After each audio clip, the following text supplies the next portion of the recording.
Okay guys, good evening. Sabay-sabay nating panoorin yung panunumpa ng mga senador bilang hurado sa impeachment trial ni Vice President Sara Duterte. Panoorin natin guys mamaya-maya ng konti kasi live sa Senado yun, live. Yan guys, nagpa-picture taken sila.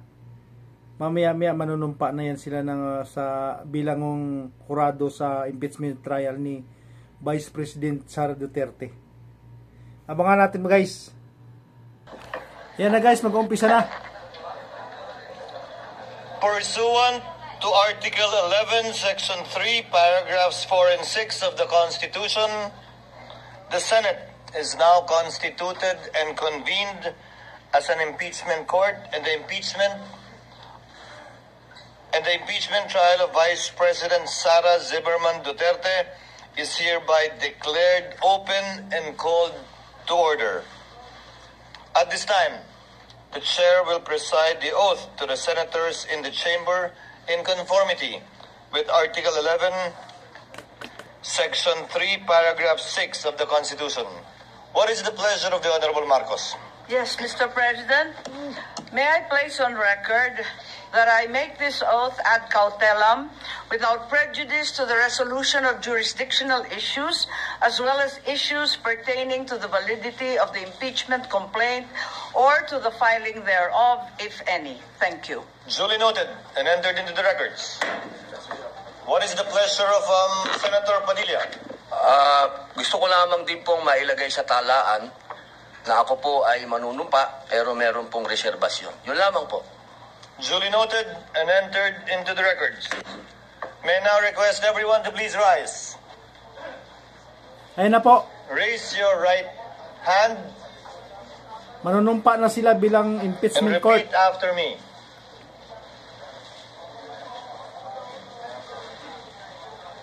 I, please state your name. Solemnly swear that in all things appertaining to the trial of the impeachment of Vice President Sara Zimmerman Duterte, now pending, I will do impartial justice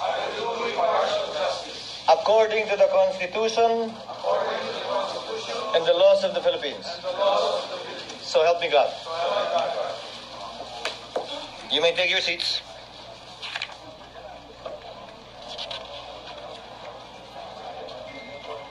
The clerk will now call the roll. Case number 003-2025 in the matter of the impeachment trial of Vice President Sara Zimmerman Duterte. Roll call of Senator Judges. Senator Binay, Senator Cayetano Alan, Senator Cayetano Pia, Senator De La Rosa, Senator Ejercito, Senator Estrada, Senator Gatchalian, Senator Go, Senator Tiveros, Senator Lapid, Senator Legarda, Senator Marcos, Senator Padilla, Senator Pimentel, Senator Poe, Senator Revilla, Senator Tolentino, Senator Tulfo, Senator Villanueva, Senator Villar Cynthia, Senator Villar Mart, Senator Zubiri, the presiding officer. With 23 senator judges present, Chair hereby declares the presence of a quorum. Before we take up the matter at hand, as earlier agreed upon when the Senate was still sitting in plenary, Chair would like to first adopt our rules. Chair hereby adopts resolution number 39 of the Rules of Procedure on Impeachment Trials, Rule 6 of which provides that the provisions of the rules of the Senate and the revised rules of court shall apply suppletorily whenever applicable. As such, the following issuances of the Supreme Court shall likewise apply suppletorily to the current matter on the impeachment of Vice President Sara Duterte, namely, the 2019 amended Rules of Civil Procedure, Rule 1 to 34, except Rule 5, Rule 13 as amended, by AM number 1037 SC-AM number 1194 SC, B, 2019 amended rules on evidence, C, AM number 3-1-09 SC guidelines to be observed in pre-trial and use of deposition discovery measures, Part 1A1 to 9, except provisions on mediation and amicable settlement. D, AM number 1037 SC, AM number 119-4 SC guidelines on electronic filing of lower courts, in lower courts rather. AM number 1288 SC, Judicial Affidavit Rule, except Section 9, and F, such other relevant rules and issuances. It is to be noted that we did not change any of the provisions of the rules of procedure because there is already a pending impeachment complaint, and the chair would not want to change the rules in the middle of the game, so to speak. However, the updated amended rules of court, as discussed and mentioned and enumerated earlier, shall apply given the suppletory application of the rules of court. Is there any objection? There being none, the aforementioned rules are hereby adopted by the impeachment court.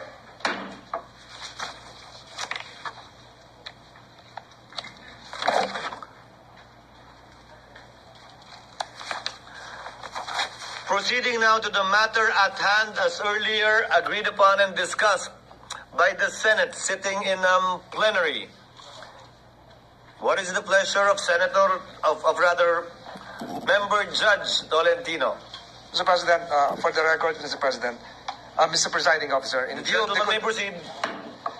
the convening of the impeachment court, I move that the Committee on Rules be discharged with the previous referral of the subject impeachment complaint, considering that the plenary itself, acting as a body, has initiated and ratified the formation of the impeachment court through a direct act. It is therefore submitted that there is no further necessity for a committee report to be submitted, debated, or adopted in relation thereto. I so move, Mr. President. Any objection to the motion? Hearing none, the Committee on Rules is so discharged as indicated by Member Judge Tolentino. Chair now reiterates the earlier agreed upon matter to be taken up once we have convened as an impeachment court, and for this purpose, the Chair would like to recognize Senator Judge Bato de la Rosa to kindly reiterate his motion, and thereafter, Senator Judge Go to second his motion. Senator de la Rosa is recognized. You may proceed, sir.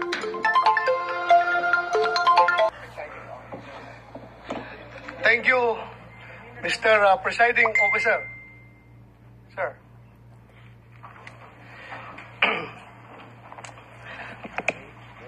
So I would reiterate my motion. The Kindly motion restate the motion you made earlier while the Senate was sitting in plenary session. Yes, Mr. President. In the spirit of true action, therefore, allow me to end by moving. I respectfully move that in view of its constitutional infirmities and question on the jurisdiction and authority of the 20th Congress, the verified impeachment complaint against Vice President Sara Zimmerman Duterte be dismissed. I so move, Mr. President. Mr. Presiding Officer. Senator Go is recognized for his seconding speech. Rather, Senator Judge Go is recognized for his seconding speech. Mr. Presiding Officer, I just wish to give my remarks and second the motion of Senator Judge Bato de la Rosa. I agree with the motion of Senator Judge Bato. Ang gusto nating kalabasan ng paglilitis na ito ay hustisya, hindi politika. Mararating lang natin ito kung masasagot ang mga katanungang na hindi nabibigyan ng linaw hanggang ngayon. Kung kaya't sana naman pag-aralan natin ito ng mabuti. Tama na hindi dapat ito patagalin, pero hindi rin dapat ito madaliin. At the very least, pag-aralan natin ito ng mabuti. Baka naman maaari natin itong ibalik o i-remand muna natin. Tama naman po ang accountability. Huwag lang pong politikahin. May tamang proseso ang impeachment. Dapat pag-aralan natin ito ng mabuti. Under Article 11, Section 3 of the 1987 Constitution, a verified complaint for impeachment may be filed by any member of the House of Representatives or by any citizen upon a resolution or endorsement by any member thereof, which shall be included in the order of business within 10 days and referred to the proper committee within 3 session days thereafter. On December 2, 2024, the first impeachment complaint endorsed by members of the House of Representatives was filed before the Secretary General of the lower house. Second and third impeachment complaints were filed in the succeeding days, duly endorsed by members of the House. Under Section 3 of the House Rules of Procedure in Impeachment Proceedings, a verified complaint for impeachment shall be filed with the Office of the Secretary General and immediately referred to the Speaker. Despite this rule, Mr. Presiding Officer, the 3 impeachment complaints filed were never referred to the Office of the Speaker. Instead, a 4th verified impeachment complaint signed by more than 200 congressmen, which now constitutes the articles of impeachment, was transmitted to the Senate. This brings into question the legality of such move when the Constitution provides that no impeachment proceeding shall be initiated against the same official more than once within a period of 1 year. Para sa ordinaryong mamamayan, at lalo na sa aming mga binigyan ng tungkulin na maging senator judge sa paglilitis na ito, this opens up a lot of questions. At ang iniiwasan natin ay yung magpapasya tayo sa isang bagay na makakaapekto sa buhay ng bawat Pilipino. Makaka-apekto sa trabaho natin na makatulong sa tao. Tapos hindi naman pala dumaan sa tamang proseso. Yes, we are senator judges tasked to decide on this matter. And we took an oath to be impartial. But this matter, whether it went through the right process or not, should be first decided upon and settled with no question prior to that. We are all for accountability. In fact, maganda nga sana mapakita ng accused at ng accusers kung may ebidensya ba o wala. Pero bilang mga mababatas, dapat siguraduhin alinsunod ito sa batas at tamang proseso. Dapat hindi na circumvent ang batas. Dapat nasunod ang due process. Yun guys, tapos na silang manumpa bilang senator judge ng impeachment court ng Senado. Abangan natin yung mga susunod na mangyayari guys. Maraming salamat sa panonood. Bye-bye!